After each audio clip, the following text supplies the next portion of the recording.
1, 2, 3. C'est la réforme de la fiscalité des sociétés, des entreprises et du financement de l'AVS.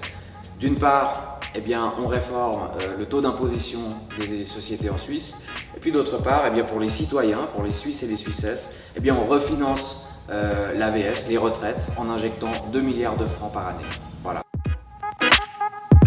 Là, on doit la réformer parce qu'on se fait un petit peu taper sur les doigts par l'OCDE.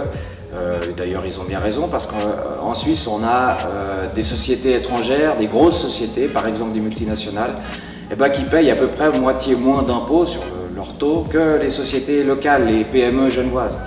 Et ça, on n'a plus le droit de le faire, il faut faire le même taux d'imposition pour tout le monde.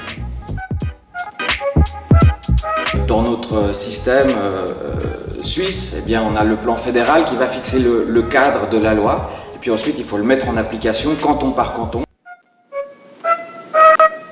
À Genève, ce sera 13,99%. Et ça signifie quoi? Ça signifie une augmentation d'impôts pour les grosses multinationales. Et puis par contre, une baisse d'impôts pour les petites PME. Il y aura des mesures aussi en faveur de la population pour que tout le monde puisse y trouver son compte et que tout le monde soit gagnant dans cette réforme.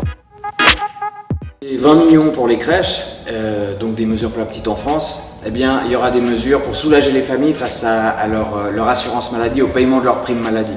Alors, il y a une initiative 170 qui prévoit que le montant des primes maladie va être plafonné à 10% du revenu. Ça paraît très alléchant. En réalité, c'est une vraie mauvaise idée parce que c'est infinançable. Ça va coûter plus de 1,1 milliard par année. On n'en a juste pas les moyens.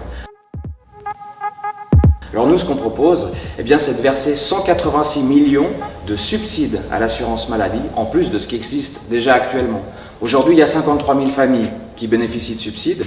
Eh bien, grâce à notre mesure, il y en aura 125 000. C'est donc 72 000 nouvelles familles qui pourront bénéficier de subsides à l'assurance maladie. Ça, c'est du concret.